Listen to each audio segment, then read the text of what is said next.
തൃശൂർ കുന്നംകുളത്ത് മോഷണത്തിനിടെ യുവതിയെ വെട്ടിക്കൊലപ്പെടുത്തിയ പ്രതി പിടിയിൽ. കുന്നംകുളം അർത്താറ്റ് സ്വദേശി സിന്ധുവാണ് മരിച്ചത്. കൊലപാതകം നടത്തിയ മുതുവറ സ്വദേശി കണ്ണനെ നാട്ടുകാർ ചേർന്ന് പിടികൂടുകയായിരുന്നു. കൊല്ലപ്പെട്ട സിന്ധുവിന്റെ സഹോദരി ഭർത്താവാണ് പിടിയിലായ കണ്ണൻ. കഴിഞ്ഞ ദിവസം രാത്രി 8 മണിയോടെയാണ് കൊലപാതകം നടന്നത്. വെട്ടേറ്റ് കഴുത്തറ്റ നിലയിലായിരുന്നു മൃതദേഹം കിടന്നിരുന്നത്. സിന്ധുവിന്റെ ആഭരണങ്ങളും നഷ്ടപ്പെട്ട നിലയിലായിരുന്നു.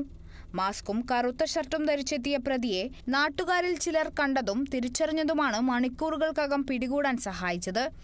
അപ്പൊ തന്നെ വാതിലടക്കുകയും ചെയ്തു. അപ്പൊ ഞങ്ങൾ വീട്ടിൽ പോയി ബന്ധുക്കൾ വന്നതാവും വിചാരിച്ചു.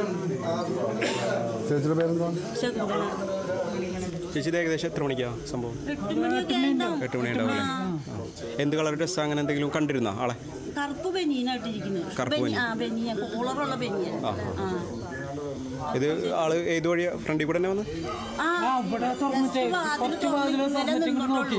ഇങ്ങോട്ട് പുറത്തേക്ക് കടന്നിട്ടില്ല. അകത്തുനിന്ന് ഇങ്ങോട്ട് പുറത്ത് കടന്നിട്ടില്ല. അപ്പൊ തന്നെ വാതിലടച്ചു. ഇയാളിൽ നിന്ന് കൊല്ലപ്പെട്ട സിന്ധുവിന്റെ സ്വർണ്ണാഭരണങ്ങളും കണ്ടെടുത്തു. വീടിനോട് ചേർന്ന് ധാന്യങ്ങൾ പൊടിപ്പിക്കുന്ന മിൽ നടത്തുകയാണ് കൊല്ലപ്പെട്ട സിന്ധുവും ഭർത്താവും മണികണ്ഠനും. മണികണ്ഠൻ വീട്ടുസാധനങ്ങൾ വാങ്ങാൻ കടയിൽ പോയ സമയം നോക്കിയാണ് പ്രതി ഇവരുടെ വീട്ടിലെത്തിയതും കൊല നടത്തി മടങ്ങിയതും.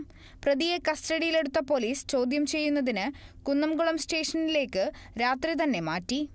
സാമ്പത്തികമാണ് കൊലയ്ക്ക് പിന്നിലെ ലക്ഷ്യമെന്നാണ് ചോദ്യം ചെയ്യലിൽ പോലീസിന് മനസ്സിലായിട്ടുള്ളത്. അതേസമയം കൊലപാതകത്തിന് പിന്നിൽ മറ്റു കാരണങ്ങൾ കൂടിയുണ്ടോ എന്നും പോലീസ് പരിശോധിക്കുന്നുണ്ട്. Kerala vision news, Thrissur.